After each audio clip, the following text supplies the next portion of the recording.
melhor que a vida, a tua graça é melhor que a vida. Meus lábios te louvam e assim bendirei. Em teu nome minhas mãos levantarei. As minhas mãos eu levantarei. As minhas mãos eu levantarei. Meus lábios te louvam e assim bendirei. E em teus nomes minhas mãos levantarei. Eu só confio no Senhor para me guiar. Eu só confio no Senhor, que não vai falhar. Se o sol chegar a escurecer e o céu toldar, eu só confio no Senhor, que não vai falhar. Posso confiar? Posso confiar. Posso confiar. Um lar no céu, Cristo vai me dar. Se o sol chegar a escurecer e o céu toldar, eu só confio no Senhor, que não vai falhar.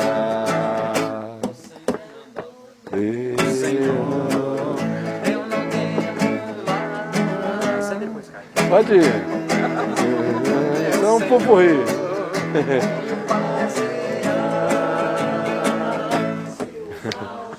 Enquanto vais, nele confiarei.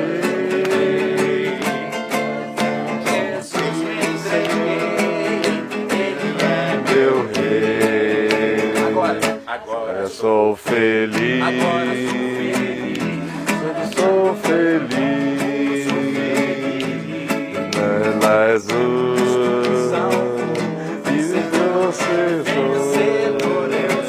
Se o sol chegando faz, nele confiarei.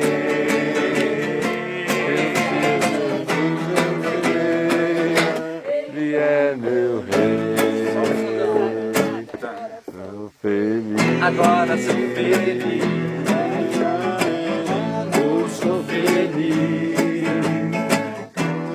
Me salvou, vencedor eu sou. Vem tanto faz, nele confiarei. Jesus me entreguei, Ele é meu rei. Que beleza! Só o poder de Deus. Pode?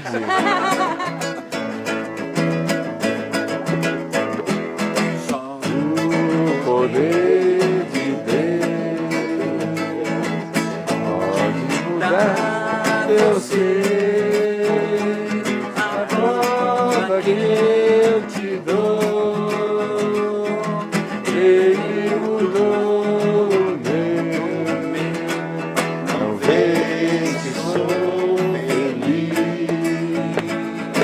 servindo ao Senhor. Nova criatura sou, nova sou, nova sou. Só o poder de Deus pode mudar teu ser. A prova que eu te dou, Ele mudou o meu. Não vês que sou feliz, servindo ao Senhor. Nova criatura sou, nova sou, nova sou.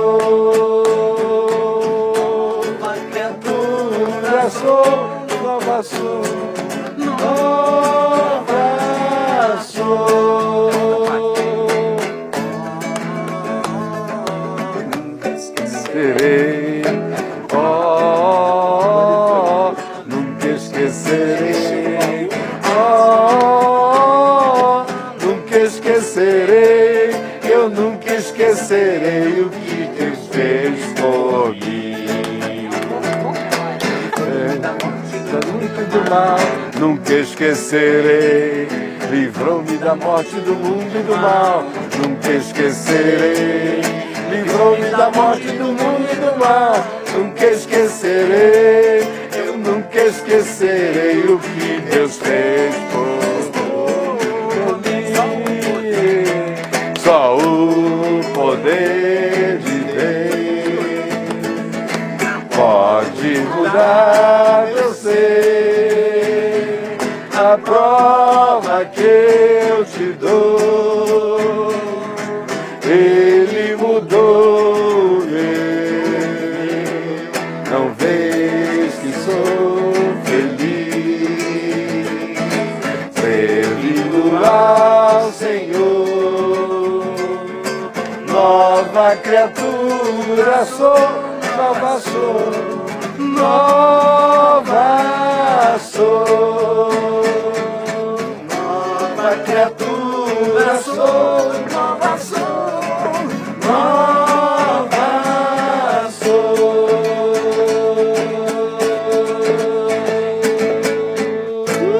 Maravilha! Cantai ao Senhor um cântico novo, sabe?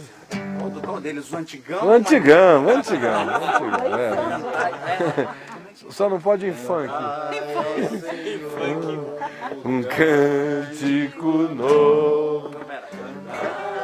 Vocês pegaram o tom, gente. Todas as terras. Cantai ao Senhor um cântico novo. Cantai ao Senhor. Todas as terras, cantai ao Senhor, bendizei o seu nome, proclamai a sua salvação, anunciai entre as nações a sua glória, entre todos os povos as suas maravilhas, porque grande é o Senhor, digno de ser louvado, mais temível do que falsos deuses. Glória e majestade estão diante dele, força e formosura no seu santuário. Glória e majestade estão diante dele, força e formosura no seu santuário.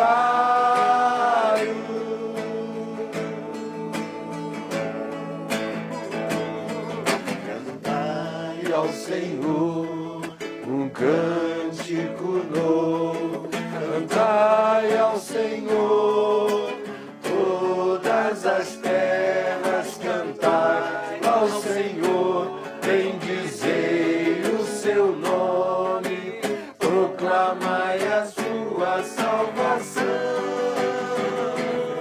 anunciai entre as nações a sua glória, e entre todos os povos as suas maravilhas, porque grande é o Senhor, digno de ser louvado, mais temível do que falsos deuses.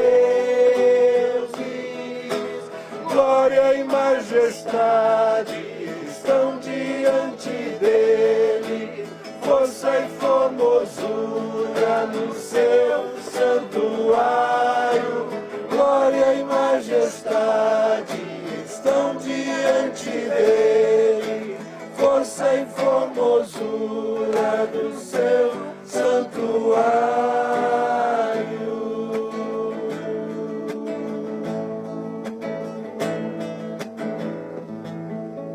Amém. De todas as tribos, povos e raças, muitos virão te louvar.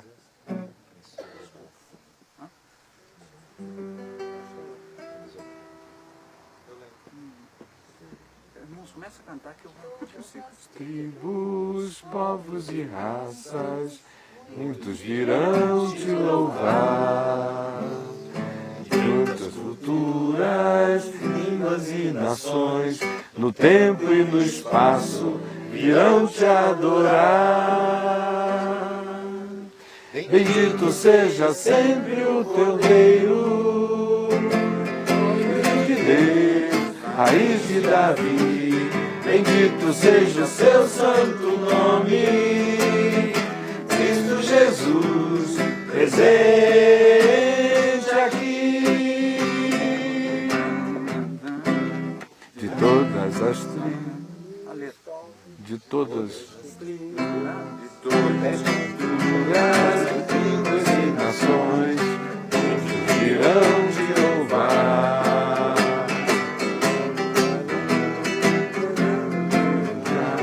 E a vida no teu altar, a teu louvor. Bendito seja sempre o Cordeiro, Filho de Deus, raiz de Davi. Bendito seja o seu santo nome, Cristo Jesus, presente aqui.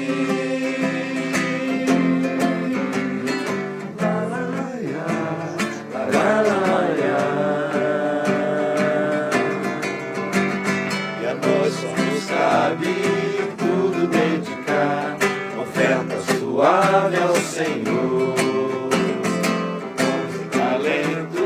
Queremos consagrar e a vida no teu altar, a teu louvor.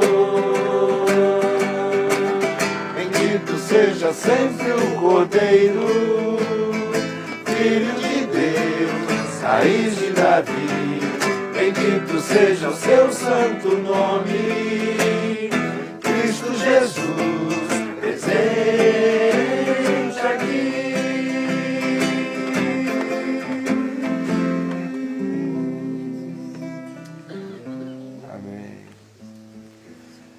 Gente amada, querida, muito obrigado por vocês terem voltado e muito obrigado aos que vieram agora à noite, foram objeto de alguns convites mais íntimos, porque, como todo mundo sabe, esta é uma reunião aqui para os supervisores de mentorias do Caminho da Graça no Brasil e também fora do Brasil.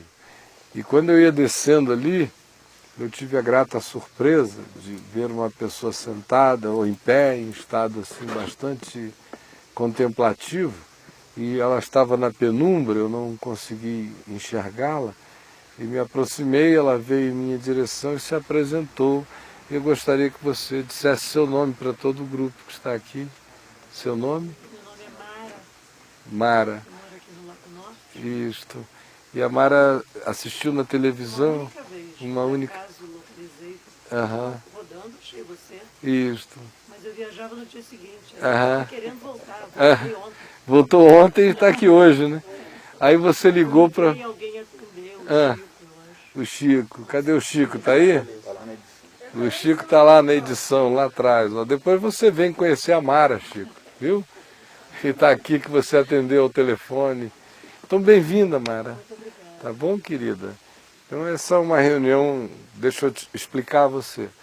Nós somos um grupo livre, que não quer ser um grupo institucionalizado. Nós não somos religiosos, não somos do cristianismo, nem somos evangélicos, nem somos católicos ou qualquer outra coisa. Nós somos discípulos de Jesus, que cremos no Evangelho, que reconhecemos no cristianismo milhões de irmãos e reconhecemos milhões de irmãos aonde quer que os irmãos estejam, se eles se reunirem em torno de Jesus e do Evangelho.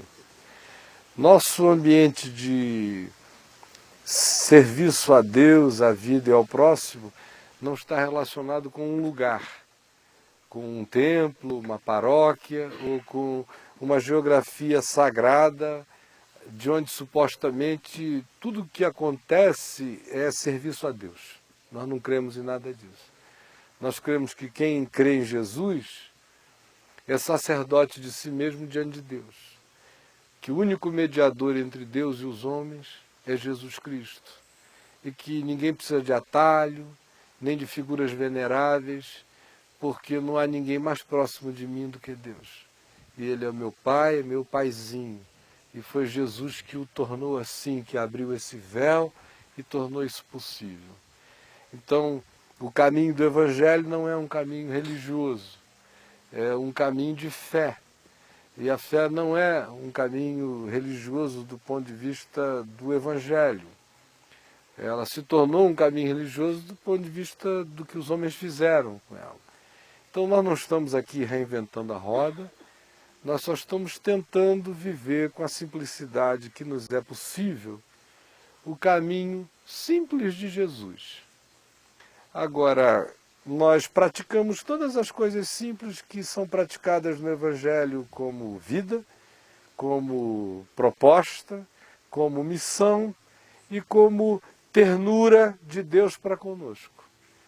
E essas ternuras de Deus simples para conosco, que são milhões e milhões e milhões invisíveis todos os dias, mas no ambiente de uma reunião, ela se manifesta também como pão, como vinho, como corpo de Cristo e sinalização do nosso pertencimento ao corpo de Cristo e uns aos outros.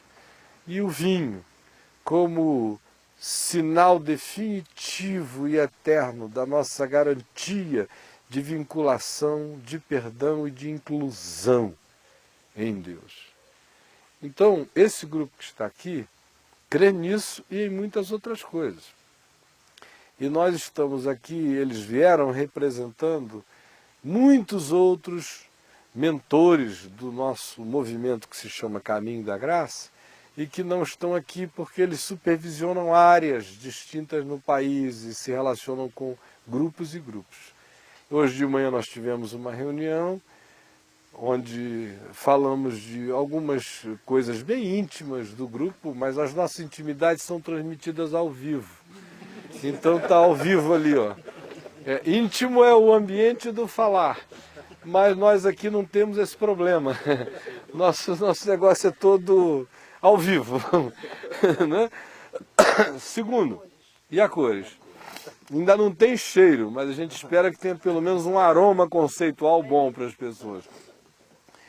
A outra coisa, aí à tarde nós tivemos uma outra reunião aqui falando de coisas bem práticas do nosso movimento, algumas conversas de objetivos que a gente quer alcançar, e quando eu falo de objetivos nós não estamos falando de projetos megalomaníacos de nenhuma natureza, são coisas simples para fazer a palavra chegar mais facilmente a todo mundo.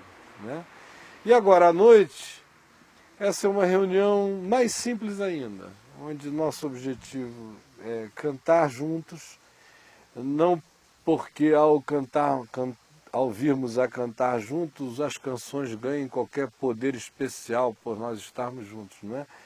O nosso culto a Deus é particular, é pessoal, é privado, como Jesus mandou fechar a porta do quarto, falar com o Pai que está em secreto.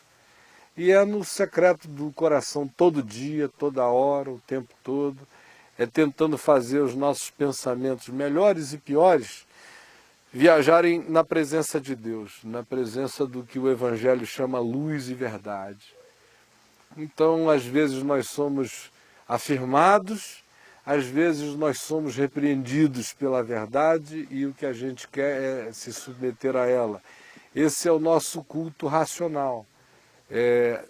Não nos conformarmos com o sistema, sermos críticos em relação a ele. Eu não estou falando só de política, economia e de luz de neon em lugares, eu estou falando de algo muito mais sutil, que é essa hidra, essa web, esse monstro, essa teia de pensamentos e de manipulações que desviam a alma humana na sua essência para aquilo que não é caminho de Deus. Então, conforme o Evangelho nos ensina, a gente busca não se conformar com o século, com o eon, com o aion, com a era, naquilo que nela signifique um caminho de afastamento da simplicidade e do que Jesus chama verdade e vida. E de um outro lado, esse culto que traz os nossos pensamentos melhores e piores a Deus como oração de dia e de noite, que transforma o processo mental de pensar num processo que é o tempo todo trazido para a presença de Deus, da presença da luz, da verdade de Deus, e que vai joirando o nosso ser, ele também produz renovação da mente. Não é? Você vai toda hora se curando de você mesmo. Não é? À medida em que você vai dando razão a Deus, você vai se curando de você cada vez mais. Não sem retrocessos, não sem setbacks, mas cada vez mais com a consciência de que qualquer que seja a derrapada já faz você cair de joelhos. E quem cai de joelho diante de Deus já está em pé diante de qualquer coisa. Né? Então, explicando isso de modo simples para você, é isso aqui que a gente é. Né? Tá bom. E hoje à noite, amanhã de manhã, alguns estarão indo, voltando para as suas casas e cidades e afazeres, como o Marcelo, que vai ter que sair cedo.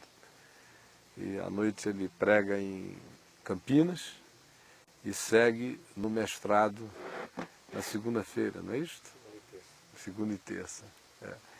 E alguns outros estarão indo, Edmilson também vai. Sim, mais à tarde, o Tião. Também amanhã cedo. Quem mais vai amanhã cedo? Tem mais? Você também, Riva? Certo. E alguns outros vão poder ficar para a nossa reunião de amanhã à noite lá no Colégio La Salle. Né? E os que ficarem participarão da ceia do Senhor lá conosco. E hoje à noite, antes da gente comer o pão e tomar do vinho, na presença uns dos outros e em comunhão no Espírito e nos propósitos da nossa comunhão de caminhada no Evangelho, no Senhor Jesus, eu queria apenas meditar rapidamente no texto de Mateus, no capítulo 16, que nos diz que Jesus estava indo na direção de Cesareia de Filipe, na região do extremo norte de Israel. E enquanto eles caminhavam, Jesus perguntou aos seus discípulos: o que diz o povo que eu sou? Ou quem dizem que eu sou no meio do povo? E eles disseram, os discípulos, uns dizem que tu és João Batista, outros dizem que tu és Elias, outros dizem que tu és Jeremias, ou algum dos profetas que ressuscitou de entre os mortos. É a versão popular a teu respeito. E Jesus então lhes indagou: e vós, quem dizeis que eu sou? E Pedro, tomando a palavra, disse: tu és o Cristo, o Filho do Deus vivo. E Jesus disse: bem-aventurado tu és, Simão, filho de João, filho de Jonas, porque não foi carne e nem sangue quem tu revelou essas coisas, mas meu Pai que está nos céus. Também eu te digo que tu és Pedro, e sobre esta pedra eu edificarei a minha igreja, e as portas do inferno não prevalecerão sobre elas.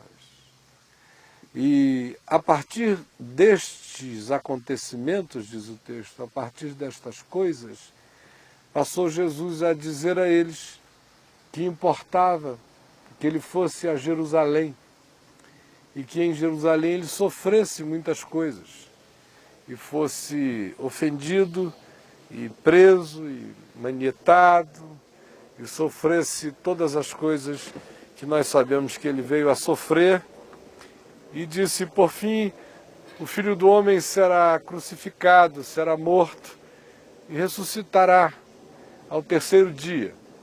E aqui eu abro um parêntese para fazer uma ressalva, dizendo que Mateus, Marcos e Lucas falam a mesma história, e a história que eu estou contando de vocês é baseada em Mateus, mas na minha mente eu estou fazendo a síntese sinótica dos acréscimos que Marcos e Lucas fazem para ficar mais redondinha e simplificada a história.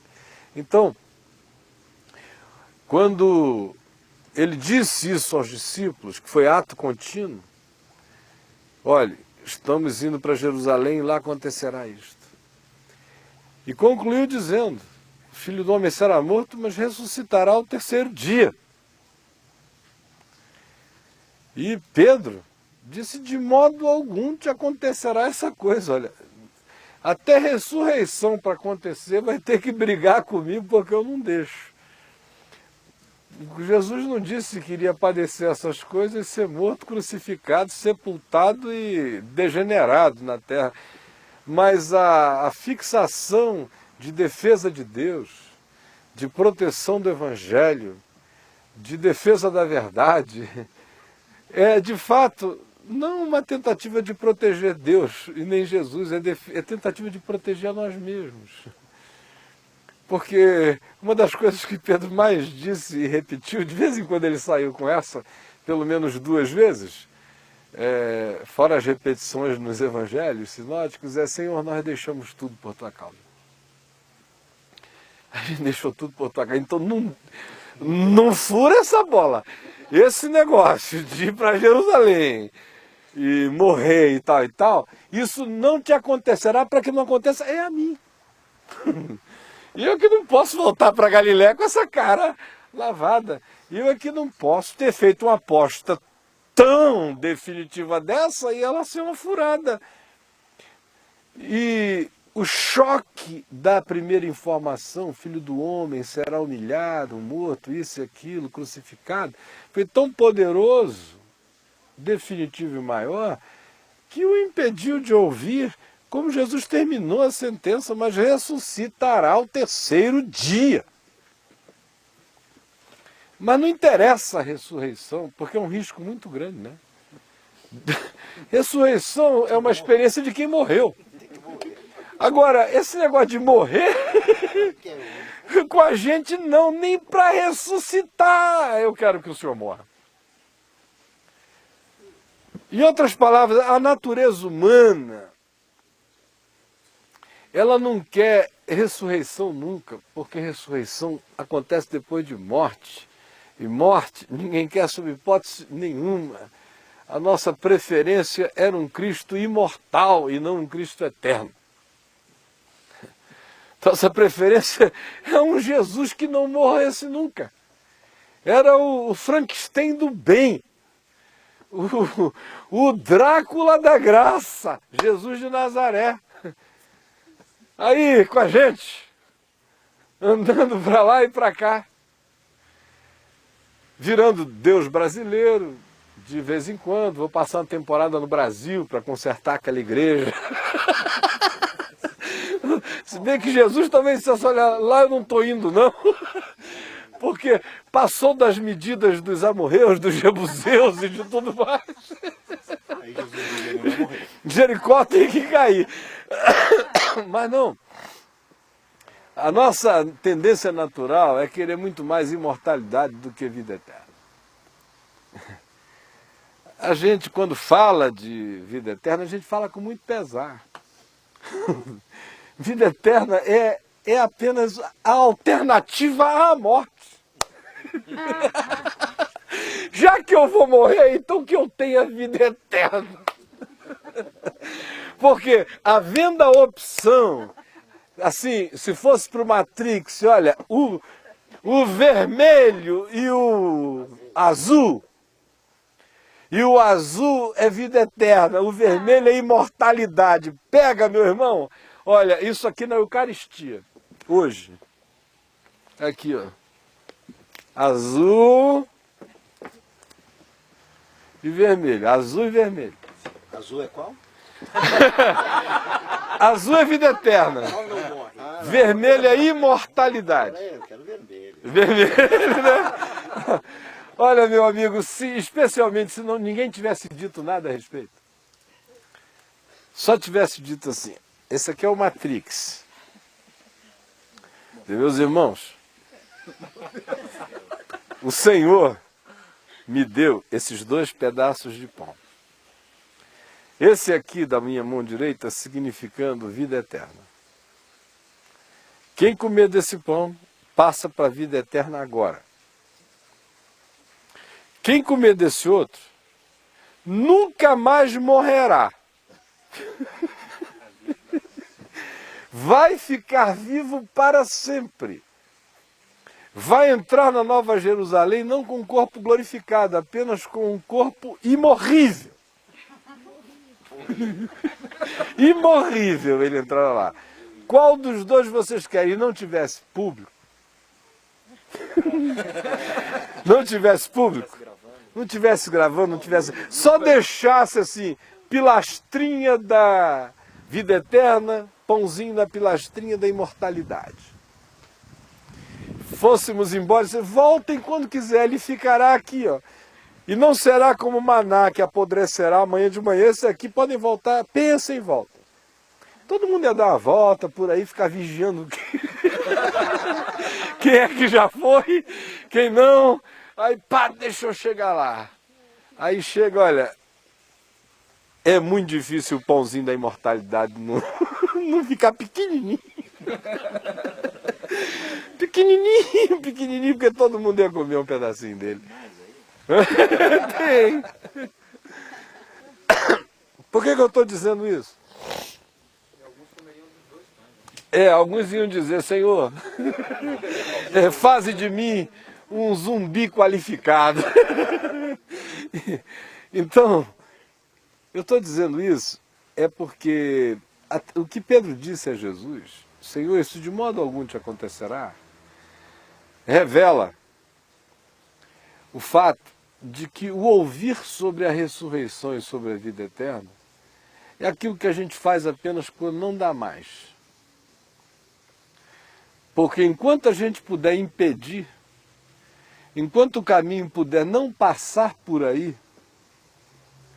a gente vai fazendo de todos os modos, na prática, de todas as formas. Isso é um estabelecimento de um paradigma existencial altamente infelicitante. Porque se a pessoa não carrega dentro de si a esperança da glória de Deus, a alegria da vida eterna, se a esperança dela se limita a esta vida, a este mundo, ela é a mais infeliz das criaturas, especialmente sendo cristã, vivendo a dualidade e a ambiguidade de passar o dia inteiro celebrando a vida eterna, mas com uma vontade desgraçada de imortalidade. Prova disso é o desespero dos crentes quando morre alguém. É muito desespero, é um desespero ateu. Frequentemente ateu.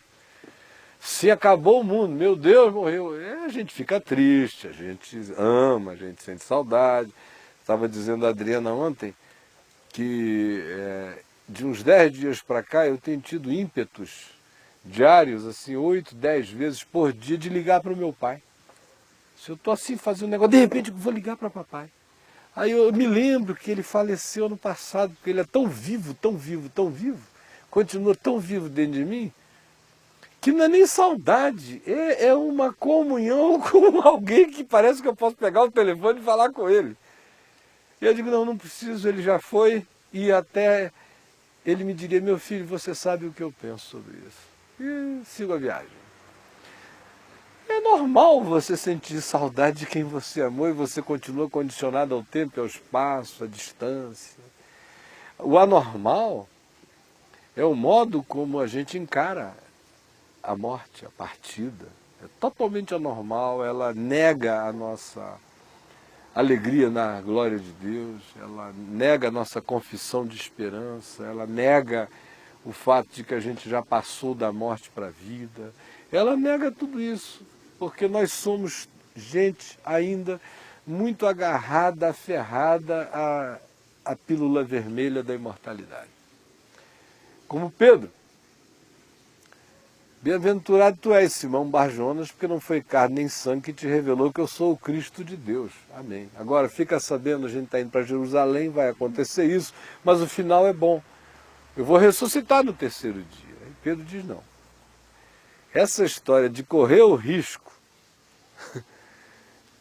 de apostar na ressurreição é antes se entregar ao absoluto da morte. E como ressurreição não acontece todo dia, morte acontece o tempo todo, na morte eu creio para valer, ressurreição é só uma possibilidade, de modo algum isso te acontecerá, eu não tenho que correr o risco de voltar para Galiléia com explicações a dar. Então o senhor se segure, garanta a imortalidade, mude para Caxemira, na Índia, que o senhor vai viver longamente, como o maior guru do mundo. Então, isto que aqui é expresso de uma maneira simples e parabólica, é uma parábola de um conflito que está presente dentro da maioria de nós o tempo todo. E é um conflito que coloca a gente frequentemente falando bobagem, sentindo bobagem, pensando bobagem, escolhendo a antivida e não a vida. Que foi o que Pedro fez. Isso de modo algum te acontecerá. Se eu estiver por aqui, eu peito essa. Aí Jesus disse a ele, arreda Satanás. Porque tu não cogitas das coisas de Deus, e sim das coisas dos homens. Porque as coisas de Deus têm a ver com ressurreição e vida eterna. As coisas dos homens, quando eles sonham de modo utópico e narcisista, tem no máximo a ver com imortalidade. Quando eles não sonham de modo tão narcisista e utópico, a utopia dele, do homem, é segurança. De modo algum isto te acontecerá. É seguro de vida, de proteção, abolição de dor. É isso que a gente quer. Só que essa escolha coloca a gente num caminho muito perigoso. Tão perigoso que Jesus, que não é indelicado, nunca, não tem nenhum pudor quanto a voltar-se para Pedro e dizer, arreda Satanás, porque tu não cogitas das coisas de Deus e sim das coisas dos homens. Eu creio que esse é o caminho mais liso que existe para a gente.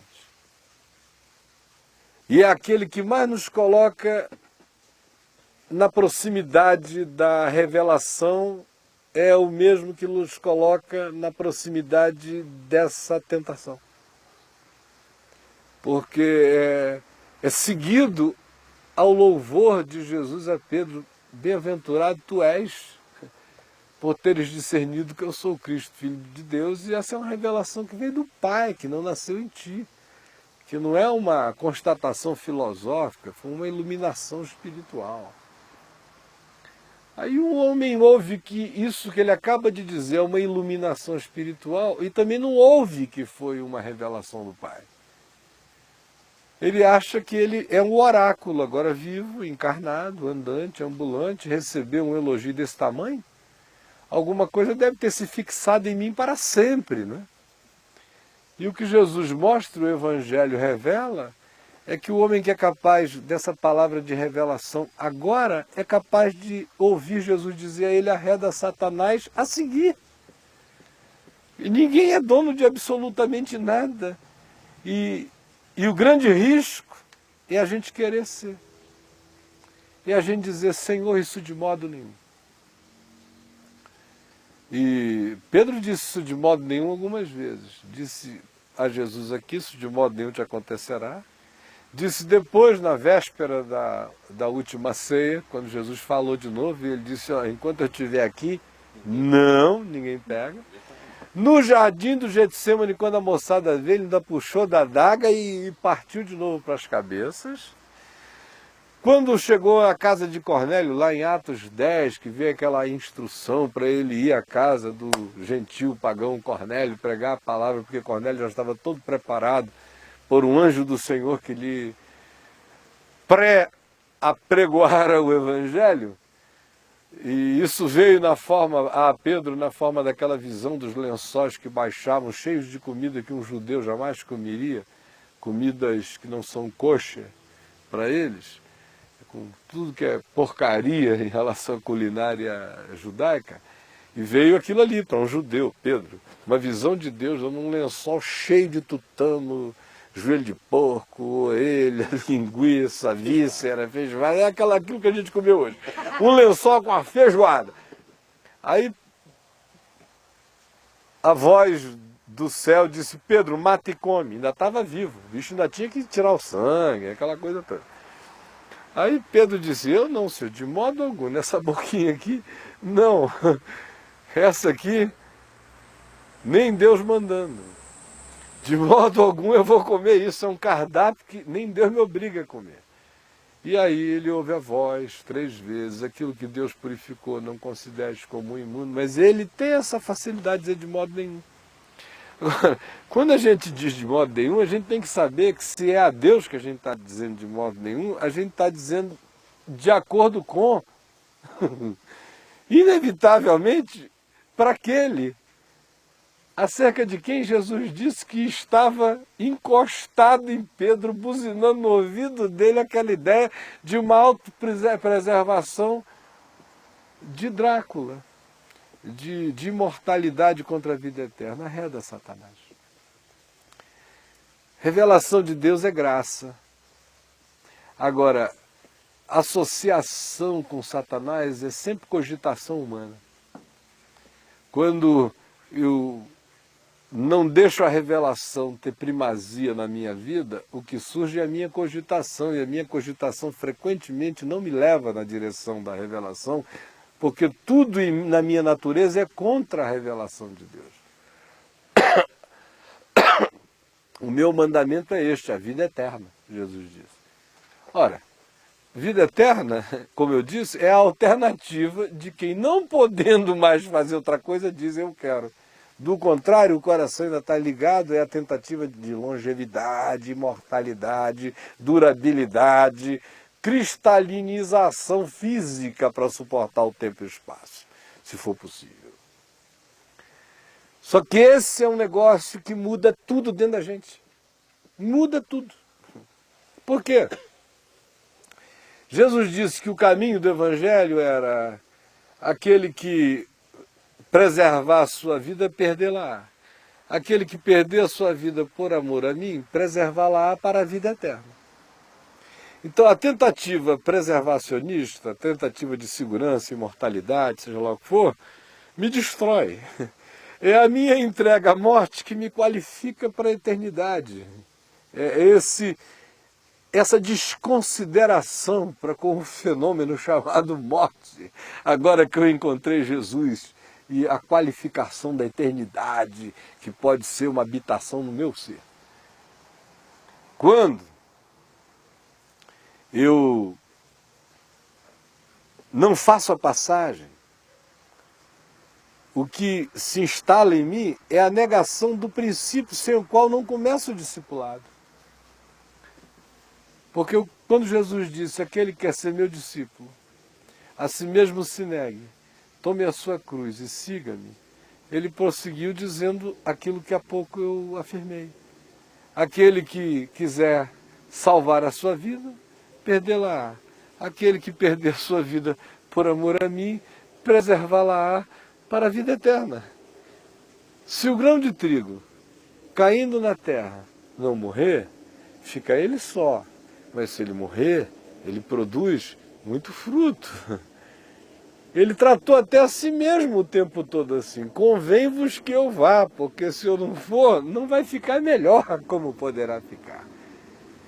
Então, ele iniciou dizendo que o caminho do discípulo é este. Se eu tenho um problema com morrer, eu tenho um problema essencial quanto a começar a ser discípulo de Jesus. Porque o convite para ser discípulo de Jesus é um convite para o morrer. Não é para deixar de gostar do sol, nem da lua, nem da estrela, nem de água fria, nem de cachoeira, nem de beijo, nem de abraço, nem de vinho, nem de pão.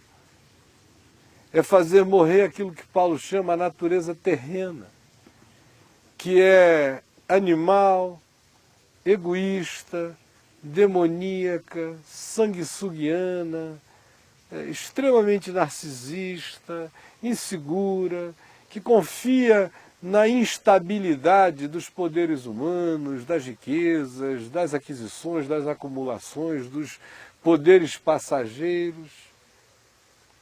E essa escolha, que é a escolha natural da gente, ela caminha o tempo todo contra o princípio do discipulado, que vai mandando a gente ir abrindo mão disso, jogando o peso morto fora, negando a si mesmo, que não significa dizer não ter opinião, não ter discernimento, não ter consciência. Isso tudo você tem que ter para julgar a vida, discerni-la. Mas é negar-se a si mesmo em tudo aquilo em que o que está sendo negado é o meu self, contra o que deveria ser o meu fortalecimento do meu eu mais profundo, porque o meu eu mais profundo quer se agasalhar em Deus. O meu si mesmo, o meu self, é que não o deseja de modo algum. E o convite de Jesus é para a gente fazer morrer esse ser que não somos nós. É essa crosta de gente que não é a gente, que é esse amontoado de medos, de temores, de vaidades, de importâncias ilusivas, de ídolozinhos, de nichos invisíveis, de cultos os mais diversos, de preciosidadezinhas banais que são todas corruptíveis, mas que a gente guarda dentro de nós mesmos como se fossem os signos de validação da nossa vida. E enquanto essas coisas têm a prevalência dentro de nós, o caminho do discipulado não vai se estabelecendo, porque ele só se estabelece pela renúncia, Jesus diz. Quando você começa a dizer não, ele só se estabelece no autocontimento. Não como forma de autopunição, não, é praticar o autocontimento para o próprio bem, quando for necessário. Se estabelece como sobriedade, se estabelece sempre como amor, misericórdia, bondade, justiça. Então, isto, todavia, não está em mim. Minha natureza detesta essa possibilidade. O discipulado não inicia enquanto esse medo de morrer, e aí não estou falando de ser sepultado amanhã, eu estou falando desse medo mais latente, de fato se entregar à vida e entender que a minha única chance de me entregar à vida é morrendo em vida e praticando isso todo dia. Isso é absolutamente assustador para a maioria de nós. A isso a gente diz de modo nenhum, Senhor, ainda que a promessa seja ressurreição no terceiro dia, mas a gente não quer nem viver o processo, a gente não está afim. E aí, conclusão, a gente não começa nunca, a gente não embarca nunca, a gente não entra nunca. A gente adia sempre, a gente está quase lá, mas a gente nunca entra. É a mesma coisa em qualquer área da vida. É a mesma coisa, por exemplo, para não multiplicar os exemplos, em relação à igreja. A maior síndrome da igreja é a de autopreservação. Ela existe para se preservar. Ela acha que Jesus morreu para que ela não morra. Ela não acredita, a igreja não seria capaz de chegar e dizer assim, olha, nós abdicamos de hoje em diante até do termo igreja. De hoje em diante, nós não queremos mais ser conhecidos como igreja. De hoje em diante nós estamos desistindo de todas as coisas que constituíram o cristianismo e vamos apenas viver na simplicidade do Evangelho. De hoje em diante nós queremos subir na terra, nós queremos ser sal, e para ser sal da terra nós temos que nos diluir. Sal não diluído, não dissolvido, não desaparecido, não morrido no elemento, não dá gosto. Sal para dar gosto é sal que morreu no elemento, que se dissolveu no elemento, que se tornou indetectável, ele só se torna agora palatável. Isso é uma proposta que jamais a igreja pode sonhar em aceitar. Jamais. Por isso ela nunca vai ser a igreja da vida eterna, ela vai ser sempre a igreja da imortalidade.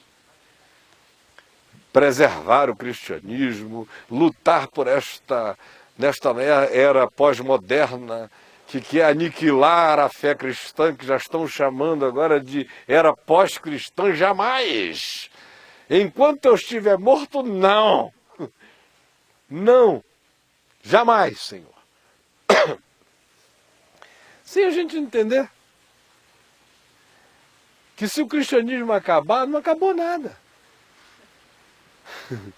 Não acabou coisa nenhuma. Vai acabar alguma coisa no dia que eu e você deixarmos de ser gente do Evangelho. Dispostos a vivermos o Evangelho. Agora, se todos os signos cristãos forem abolidos da terra, não acabou nada. Não acabou coisa nenhuma.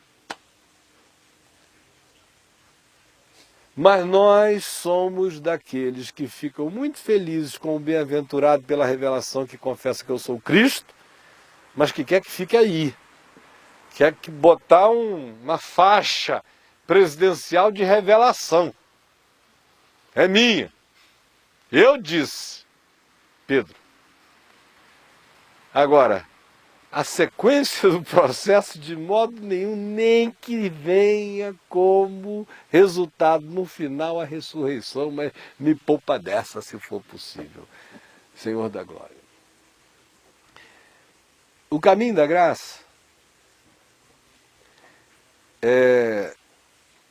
viveu esse tempo agora a alegria do bem-aventurado tu és, Simão Barjonas, porque não foi carne nem sangue quem tu revelou essas coisas, mas meu Pai que está nos céus. Nossa grande tentação agora é dizer de modo nenhum, Senhor. É a gente começar a dizer, não, isto não parece com o caminho. Olha, o caminho da graça para mim não parece com porcaria nenhuma, a menos que ele se pareça com Jesus de Nazaré. Se ele não se parecer com Jesus, para mim, ele já está dessemelhante de qualquer coisa que eu queira ficar perto. Não como confissão de comunhão. Não tem nem essa obrigação. Se a opção da gente não for dizer amém, porque o Senhor foi quem me revelou que tu és o Cristo, e dizermos também amém, porque nós não temos nenhum poder para nada, nós já entendemos que o convite é para nós mesmos nos entregarmos e irmos morrendo todos os dias para podermos ter a vida de Cristo viva e ressuscitada em nós. E nós não temos ideia a dar nenhum ao teu fluxo, o caminho seja como o caminho é. Porque se alguém tiver qualquer outra ideia, essa ideia recebe o choque do arreda Satanás, porque tu não cogitas as coisas de Deus e sim das coisas dos homens. Tende, pois, em vós o mesmo sentimento que houve também em Cristo Jesus, que subsistindo em forma de Deus, não julgou como usurpação ser igual a Deus, antes a si mesmo se humilhou e se esvaziou, e se fez reconhecer na forma de um servo, e reconhecido como uma figura humana, foi obediente até a morte, e morte de cruz. Quando as coisas começam a ficar gostosas, é justamente quando surge essa tentação da gente dizer de modo nenhum Senhor. Porque Pedro estava tomado de uma euforia quase histérica. O cara acabou de ouvir aquele acerca de quem ele dissera que era o Cristo de Deus, o Filho de Deus, tinha dito: bem-aventurado tu és, Simão Bar-Jonas, porque não foi carne nem sangue, foi meu Pai, Abba, Pai, Painho. Foi quem te trouxe essa revelação. Aí, meu Deus, a revelação me alcançou. Aí o próximo engano é o indivíduo pensar: eu sou um oráculo. Eu sou um oráculo. E aí começar a surtar, dizendo: a revelação está em mim. Assim que se cria um pentecostal doido. Sempre. Vocês já viram outro caminho para criar um pentecostal maluco? Eu não sei se... O cara teve uma revelação. Ao invés dele dizer: Senhor, obrigado por esta revelação, e continuar andando quebrantado, e quando Deus fala, Deus está falando, e agora Jesus está falando. Antes Jesus estava perguntando: quem dizem as multidões que eu sou? Fez uma pergunta, viu uma resposta. E quando Pedro respondeu, deu a resposta certa.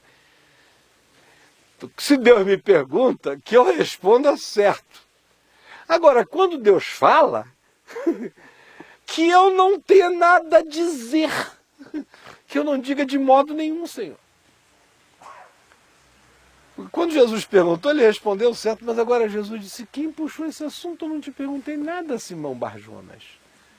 Eu só estou te dizendo. E, olha, nem Satanás que está aí atrás, querendo impedir esse caminho que vai despojar principados e potestades, vai ficar na frente, quanto mais tu. Eu não acabei de dizer que as portas do inferno não prevalecerão sobre ela? Pois a primeira porta que se manifestou foste tu, Pedro. Do inferno mesmo aqui, dizendo de modo nenhum.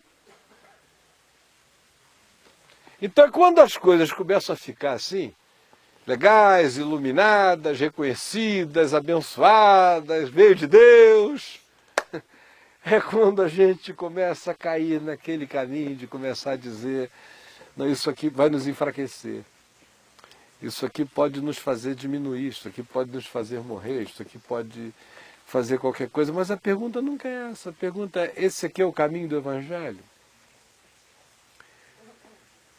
Se a gente andar no caminho do Evangelho, nós vamos sempre conhecer o domingo de manhã, a tumba vazia e a ressurreição.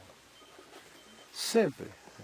Nós vamos conhecer também humilhação, vamos conhecer manietamento, vamos conhecer prisão, vamos conhecer coercimento, vamos conhecer calúnia, vamos conhecer julgamentos, vamos conhecer todas as coisas que a gente pode conhecer, físicas, psicológicas, morais e espirituais, como agressões humanas contra o Evangelho.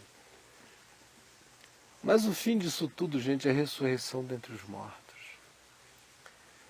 O perigo hoje é a gente começar a querer ver o que a gente pode fazer para tornar o percurso um percurso mais adaptável à palatabilidade da nossa necessidade de segurança, de proteção, de autopreservação ou de não exposição ao risco final da palavra e de todas as coisas, de modo que Pedro estava querendo salvar Jesus da única coisa que salvava Pedro e a todos nós, que a gente poder entender que não existe caminho de discípulo revelado e iluminado que não aceite todo dia o fato da cruz, não como apenas um fato de graça para todos nós, mas como um paradigma existencial de rendição, de entrega, de escolha,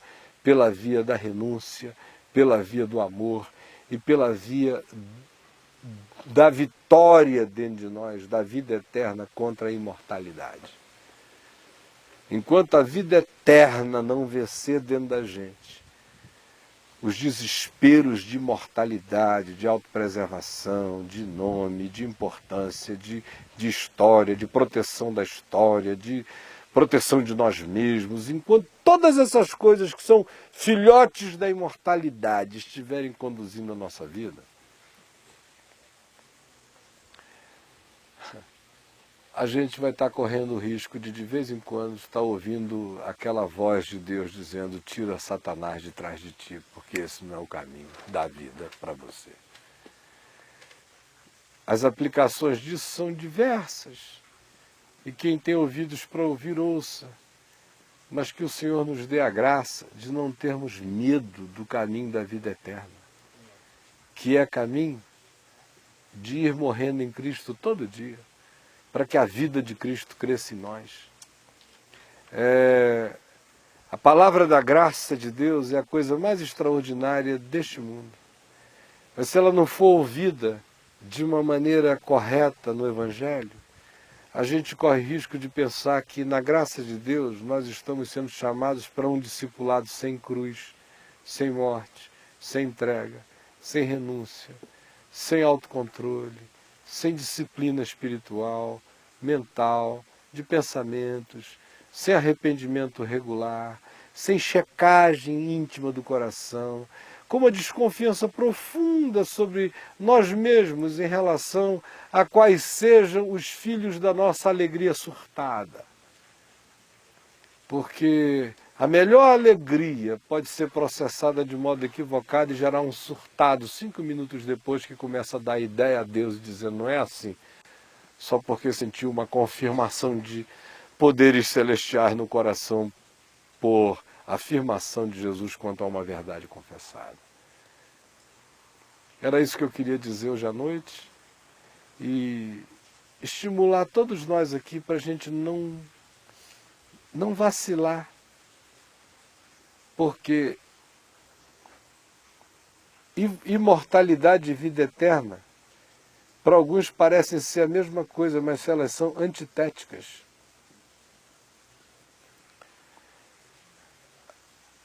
A busca humana é por imortalidade. A proposta do reino de Deus é vida eterna. Imortalidade é a perenização de mim. Sou eu com todas as minhas doenças, idiosincrasias, anomalias, caprichos, desejos, infantilismos crônicos, doenças, me perenizando, quem sabe com plásticas de bondade de Deus, mas me mantendo por aqui para sempre. Vida eterna começa com a aceitação da morte. E não é dizendo assim: quando eu morrer eu terei um lar no céu, como a gente cantou, não. É a aceitação da morte hoje. Eu quero que a morada de Deus se faça em mim. Essa é uma decisão que altera a vida toda. A busca pela imortalidade faz você ganhar no máximo a cara do Dorian Gray. Agora, a vida eterna vai te transformar todo dia. Todo dia, todo dia. Não te cristaliza, ela te convulsiona em vida, em constrangimentos de vida o tempo todo. É para esse constrangimento de vida, que não tem nada a ver com imortalidade, é que nós estamos sendo chamados.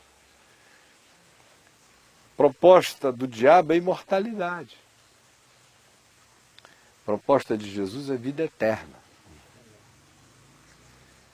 Dele é: tudo isso te darei se prostrado me adorares. Já diz Jesus, eu nasci para este fim, para esta hora. Por que eu vou dizer não para a morte se eu nasci agora?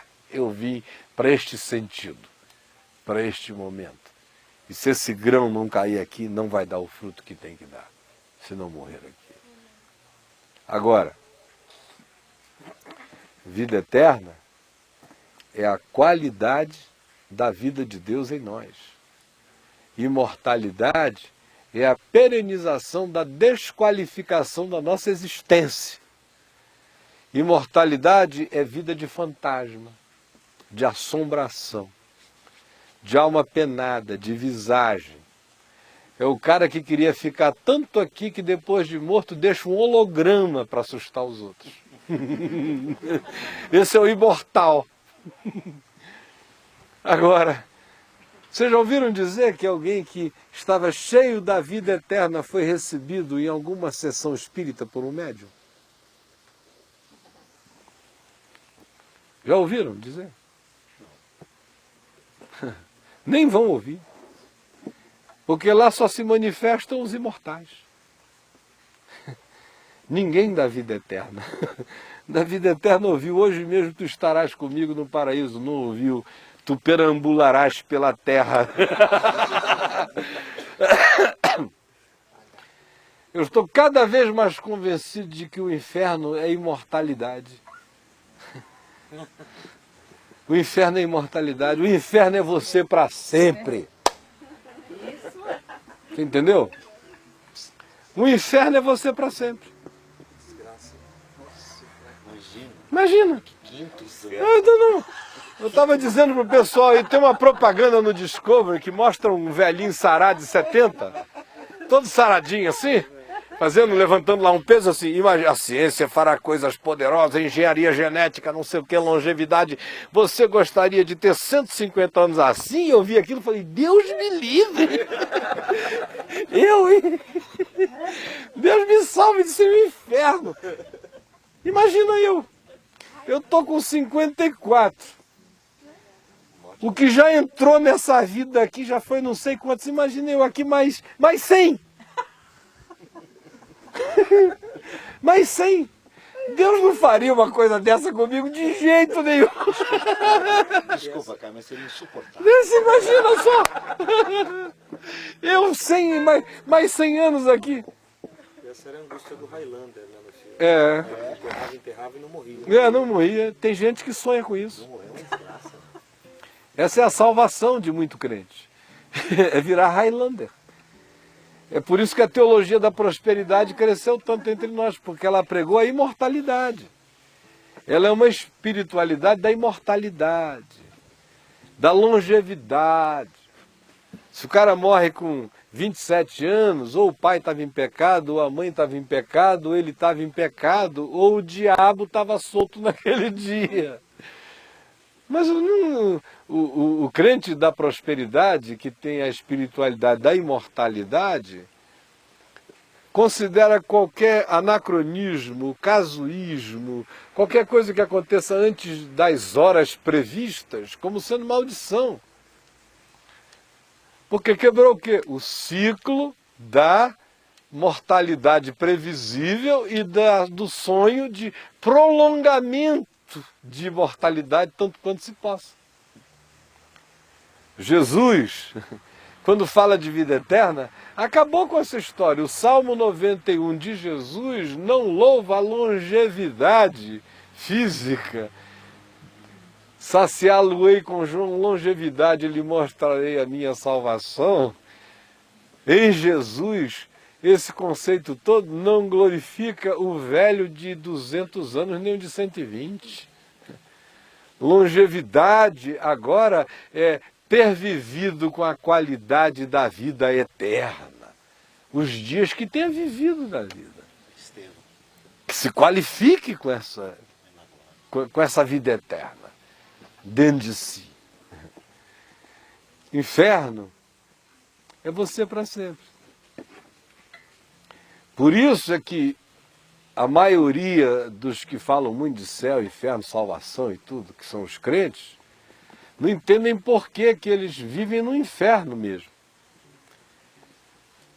Os caras dizem que Jesus é o Salvador, mas tem um pavor de encontrar com Deus, né? Encontro com Deus só serve em reunião pentecostal ou em cima do monte com algum anjo. Mas se sair um palmo dessa dimensão, o cara já não quer encontrar com Deus. 7 palmos, então. Não, encontrar com Deus, não. O Senhor, te amo, Senhor, mas por favor, não me leva. E o que vai acontecer se você for se você for para o céu? Perguntam a ele no trabalho, se você morrer, o que vai acontecer? Eu sou de Jesus, irei na mesma hora para a glória de Deus, assentar-me-ei com Abraão, Isaque e Jacó. E ele tem aquele discurso todo para os outros. Mas para ele, meu amigo, ele não está salvo.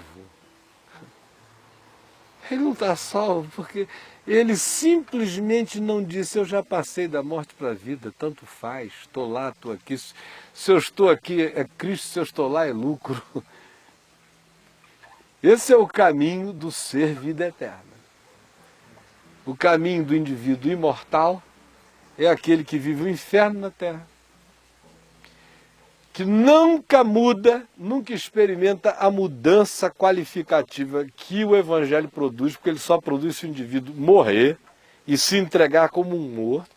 Aí a qualidade da vida eterna começa a se manifestar.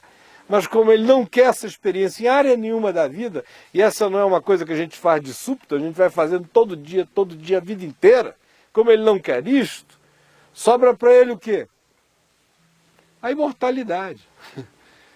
Sobra para ele a autopreservação. Porque nenhum processo do Evangelho vai iniciar nele justamente porque ele não quer começar onde tudo começa, que é na morte.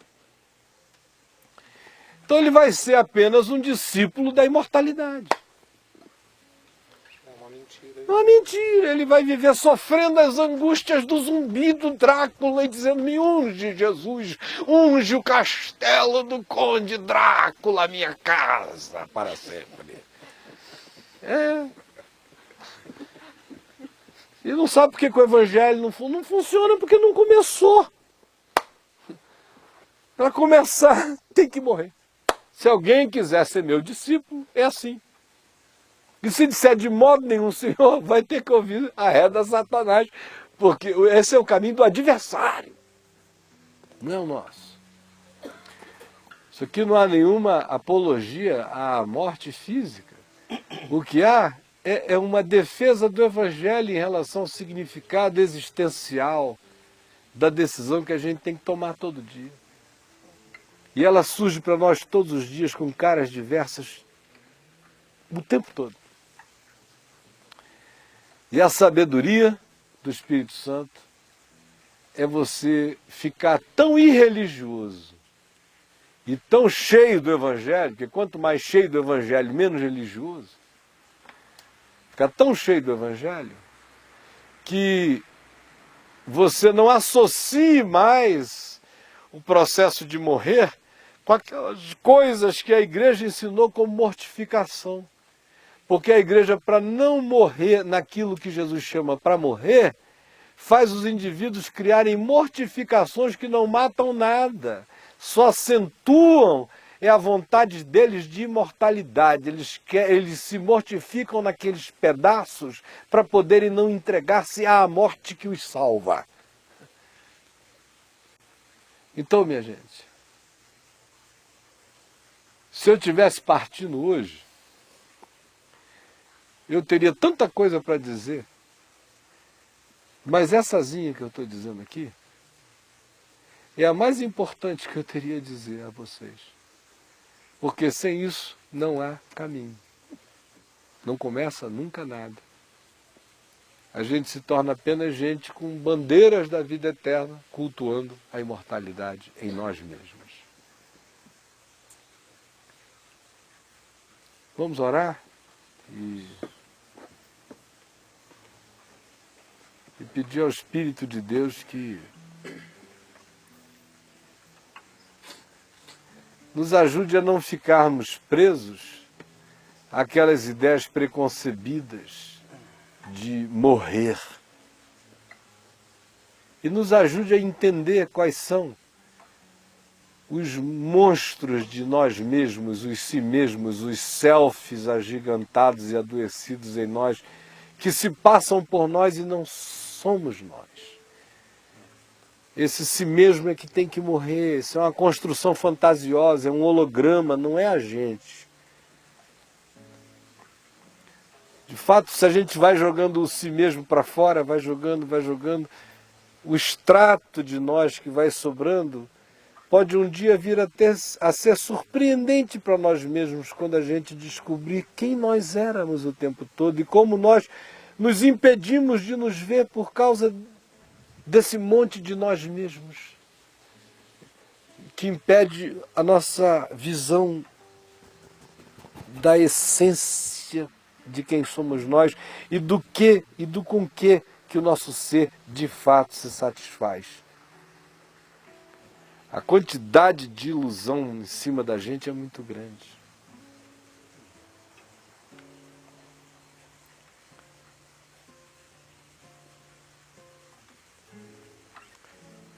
Pai nosso que estás nos céus, santificado seja o teu nome, venha o teu reino, seja feita a tua vontade, assim na terra como nos céus. O pão nosso de cada dia nos dá hoje, perdoa as nossas dívidas, assim como nós perdoamos os nossos devedores. Não nos deixes cair em tentação, mas livra-nos do mal, pois teu é o reino, o poder e a glória para sempre. Amém e amém.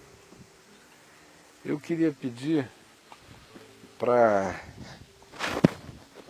a Adriana, para a Bruna, para Edilamar e para a Ângela servirem para nós esta ceia do Senhor. Você poderia, meu amor? Uhum.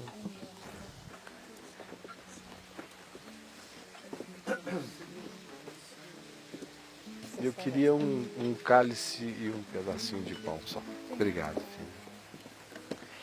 filho. Essa é gostosa. Você nasce da morte, vida que traz o perdão. É muito mais que uma religião, é Cristo.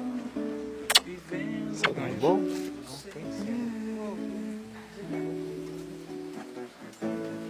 Pode servir? Pode. Nós vamos servir, quem receber, guarde. Pode pegar à vontade uma refeição.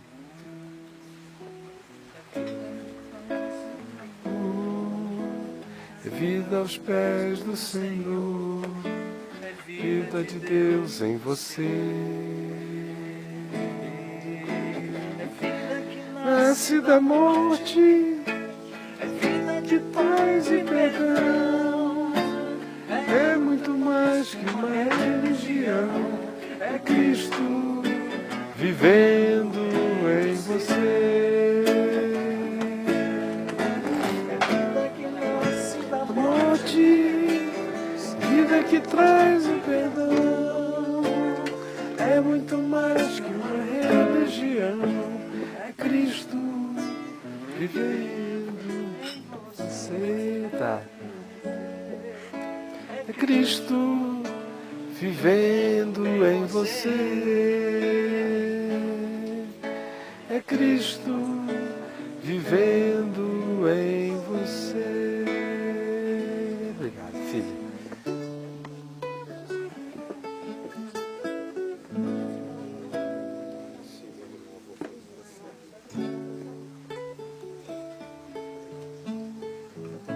Vocês poderiam ministrar para nós?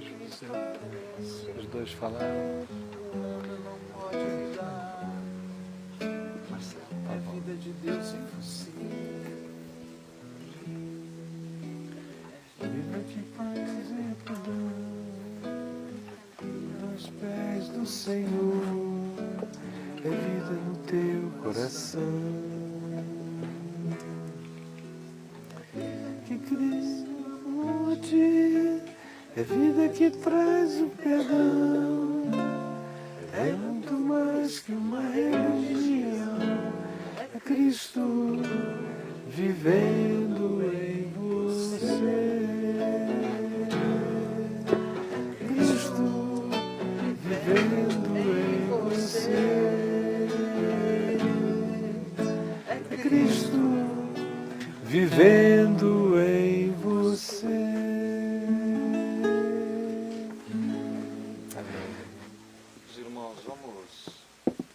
Fechar nossos olhos e sentir o pão, sabedor de que quando ele foi rasgado e partido, começou nossa vida. na noite que ele foi traído, ele tomou o pão, tendo graças o serviu, deu aos seus discípulos, dizendo: tomai e comei todos. Esse é meu corpo, morto, rasgado, partido. O grão de trigo que caiu não ficou só e deu muito fruto. E eu sou fruto desse pão. E você também. E eu convido a todos os frutos do seu penoso trabalho com o qual ele ficou satisfeito. Amém. Amém.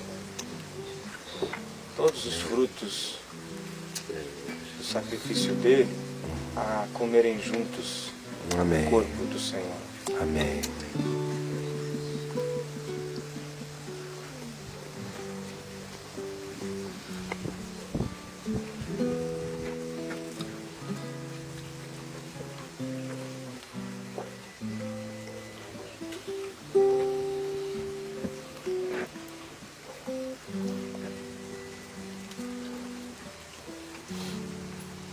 Naquela mesma noite ele tomou o cálice. E ele disse: esse é o meu sangue. E ele informa aos queridos que estavam à mesa com ele naquela hora que ali se encerrava o ciclo da primeira aliança. E ali se inaugurava o ciclo da eterna aliança.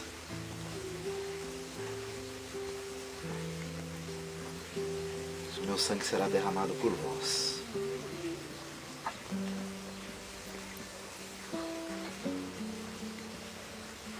Eu, todas as vezes que celebro a ceia, eu digo ao meu próprio coração: Senhor, eu não tenho como te pagar,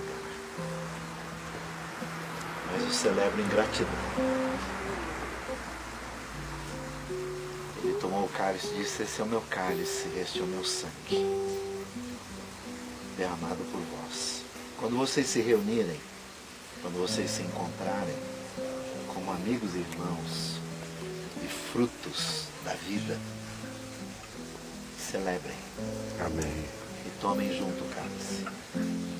E façam isso sempre, até que ele volte. Amém. Para que juntos celebremos na eternidade. Amém. Façamos juntos. Brindemos o Cordeiro.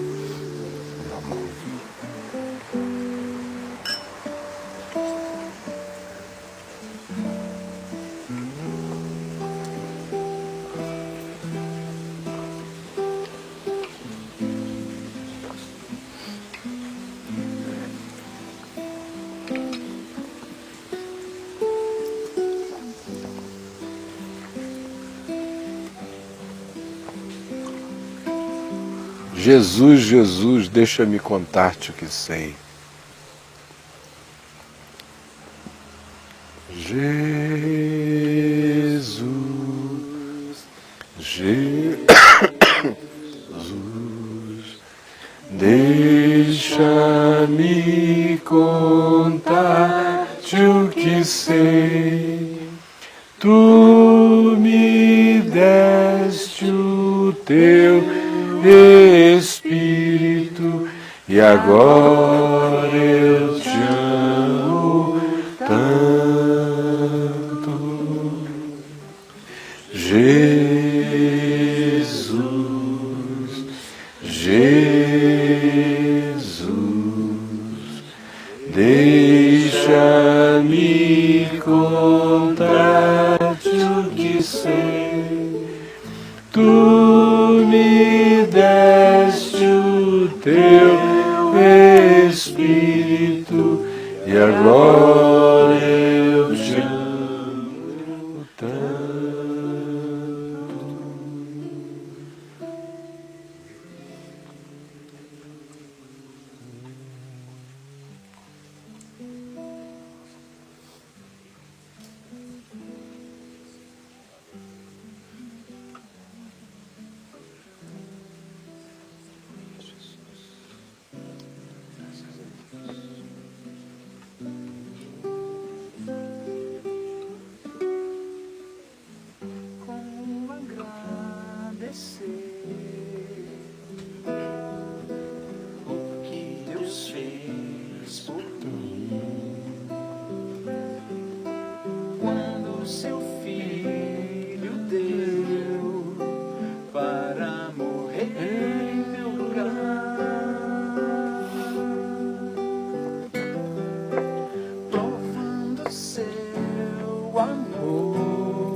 A dimensão do grande amor de Deus ultrapassou o entendimento meu.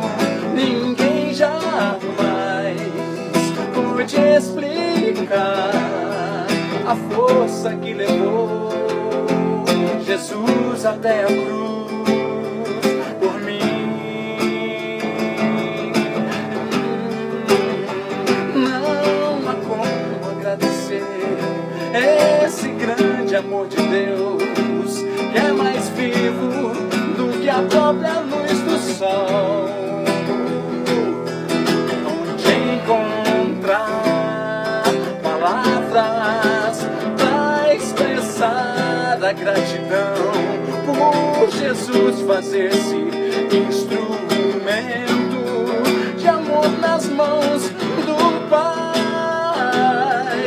Só uma coisa posso eu fazer, te dar o meu viver e cantar aleluia. E cantar aleluia.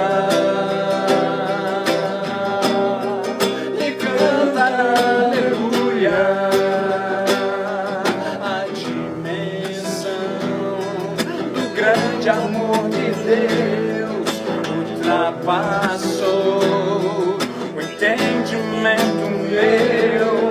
Ninguém jamais pôde explicar a força que levou Jesus até a cruz por mim. Não há como agradecer esse grande amor de Deus, que é mais vivo do que a própria luz do sol. Onde encontrar palavras pra expressar a gratidão por Jesus fazer-se instrumento de amor nas mãos do Pai.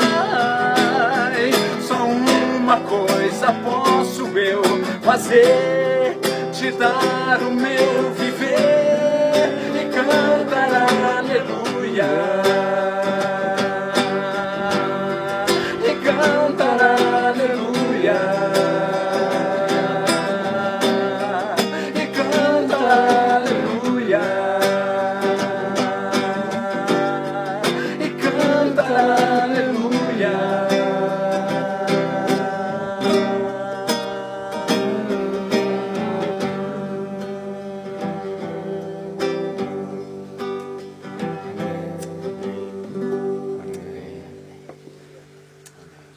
Fazei, pois, morrer a vossa natureza terrena, que é feita de concupiscência, cobiça, inveja, chocarrices, gritarias, bebedices, idolatrias, prostituição, engano, malícia, dolo, todas essas coisas que naturalmente encontram um pousinho em nós. E elas é que tem que morrer para que a vida de Cristo, que é amor, graça, bondade, justiça, verdade, dê o fruto da luz em nós. Isso só acontece se o si mesmo morrer. E se a vida de Jesus for crescendo em nós.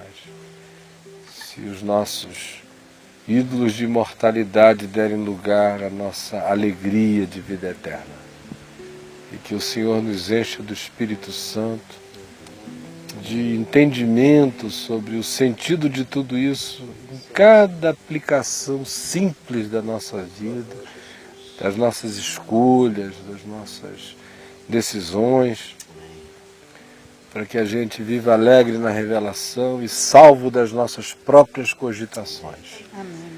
É a nossa oração em nome de Jesus.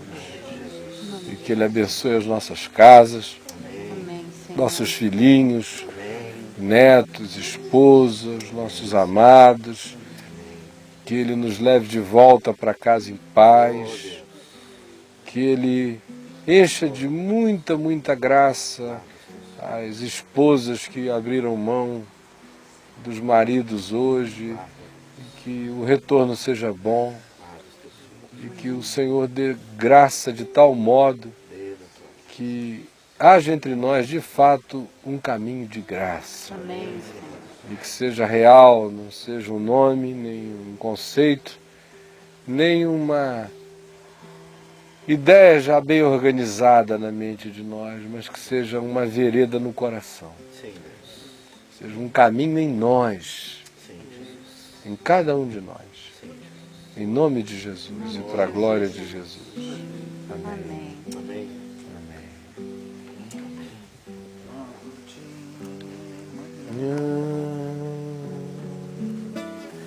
Quero te louvar, tua voz ouvir, teu amor sentir,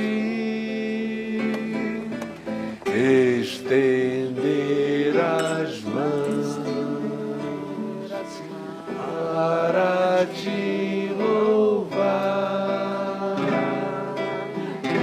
Derrama meu coração sobre o teu altar, pois tu sabes bem tudo quanto há em mim.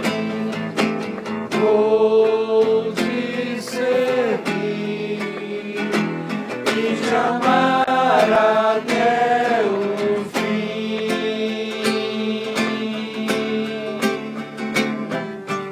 E no fim do dia, quando o sol se for, te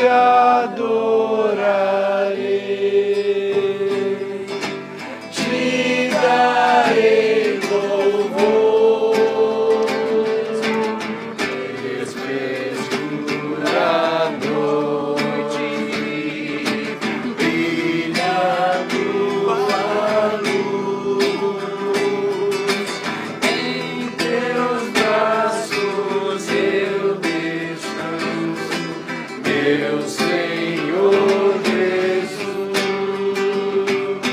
pois tu sabes bem tudo quanto há em mim. Vou te seguir e te amar até o fim.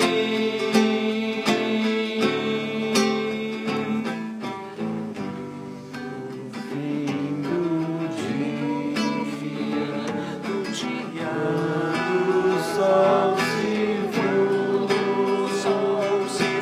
te adorarei, te darei louvor,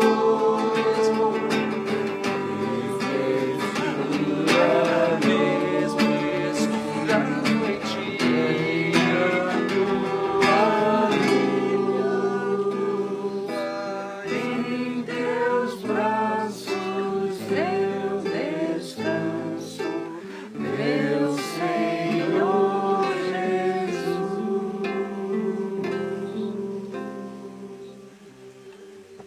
Amém.